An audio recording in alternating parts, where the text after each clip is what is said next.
L-istudenti tal-MKAS qed jispiċċaw jittalbu lil Prim Ministru sabiex jagħmel xi ħaġa kif qabel għadu ma sabx soluzzjoni mal-għonjien tal-għalliema bil-konsegwenza li kellhom xi eżamijiet imħassra oħrajn għadhom ma jafux kif se jirċievu l-marki tagħhom. Għaldaqstant l-istudenti fasslu petizzjoni online fejn qed jitolbu lill-Gvern biex ma jħallihomx fil-limbu.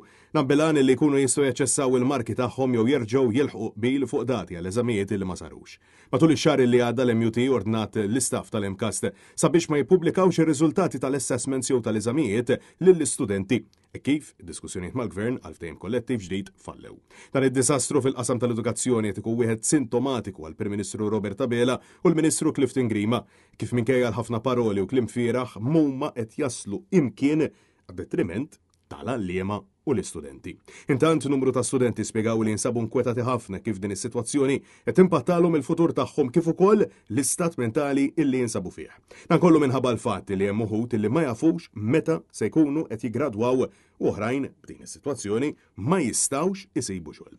Finalment ġie spjegat illi fil-waqt illi huwa fatt illi l-għalliema għandu jingħatalhom ir-rispett kollu meħtieġ ma jistawx jibqaw isofru l-istudenti. Il-Gvern minnaħa tiegħu għadu qed iħalli s-sitwazzjoni wieqfa mingħajr ebda sinjal illi għandu intenzjoni jbiddel jew iċaqlaq xi ħaġa.